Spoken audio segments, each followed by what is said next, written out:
আনসালনাল হাদিদা ফীহি বাসুন শাদীদুন ওয়া মানাফিউ লিন-নাস।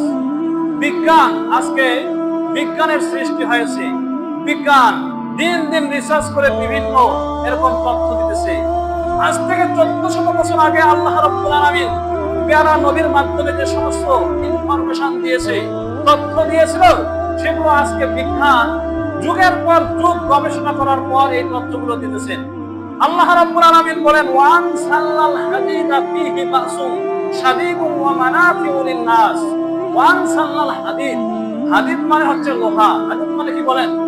হাদিদ মানে হচ্ছে লোহা। আল্লাহ তাআলা বলেন আমি লোহাকে অবতীর্ণ করেছি, লোহাকে আমি নাজিল করেছি। ফীহি বাসুন শাদীদুন, এই লোহার মধ্যে আমি প্রচন্ড শক্তি দান করেছি, প্রচন্ড ক্ষমতা দান করেছি। মানাফিউ লিন-নাস, মানুষের উপকারের জন্য। আপনাদেরকে আমি প্রশ্ন করি, লোহার ওজন কম না বেশি বলেন দেখি? লোহার ওজন কম না বেশি? লোহার ওজন যদি কম হইতো সেটা তো মাটির উপরেই থাকতো, মাটির উপরেই থাকতো। বেশি হওয়ার কারণেই সে তো নিচে থাকে, মাটির নিচে। যখন আল্লাহ তাআলার এই কালামের ব্যাখ্যা বিজ্ঞানীরা পড়তে লাগলো, তাদের নজরে ধাক্কা লাগলো, তাদের মেধায় যুক্তিতে ধাক্কা লেগে গেল। তারা বললো এত শক্তিশালী, এত ওজনটা লোহা কিভাবে নাজিল হয়? নাজিল বোঝেন কি? নাজিলের অর্থ হচ্ছে যে জিনিসটাকে উপর থেকে নিচে ফেলে দেওয়া হয়, নামিয়ে দেওয়া হয়, এটাকে বলা হয় নাজিল।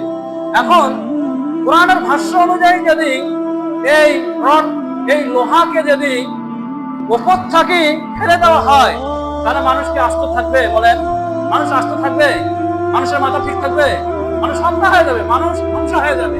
এটা আবার কিভাবে এই পৃথিবীতে অবতীর্ণ হলো? তারা প্রথমে এটি অস্বীকার করলো। অস্বীকার করার পর কিছুদিন পর তারা গবেষণা করে দেখলো যে আসলে কোরআনের যে কথাটাই এটি সত্য কথা। এই লোহাকে অবতীর্ণ করা হয়েছে। এই লোহা ছিল আজ থেকে লক্ষ লক্ষ বছর আগে সৌর জগতে ছিল। সৌর জগতে একটি বিস্ফোরণ ঘটেছিল। বিস্ফোরণ হওয়ার কারণে এই বিস্ফোরণের মাধ্যমে আল্লাহ রাব্বুল আলামিন ওই সৌর জগৎ থেকে লোহাকে আল্লাহ তাআলা মানব জাতির কল্যাণার্থে এই পৃথিবীতে নাজিল করেছে। এখন তারা বুঝলো যে কোরআনের কথা ঠিক আছে। তো এগুলোই প্রমাণ করে বিজ্ঞান জীবনী হাজার হাজার বছর পর, শত শত বছর পর যে গবেষণা করে যে থিওরিগুলো পেশ করতেছে, এগুলি আল্লাহ রাব্বুল আলামিন উম্মি নবী, প্যারা নবী, সাইয়্যিদুল কাউনাইন, খাতামান নাবিয়্যিনের মাধ্যমে আজ থেকে প্রায় 1500 বছর আগে আমাদেরকে এগুলির খবর দান করেছে। এটাই প্রমাণ করে এই কিতাবটা সত্য না মিথ্যা বলেন? এই কিতাব সত্য না মিথ্যা? এই কিতাব সত্য। যারা আমরা এই কিতাবের অনুসরণ করি, তারা কি আমরা সত্য ধর্মের অনুসরণ করি নাকি মিথ্যা ধর্মের অনুসরণ করি বলেন?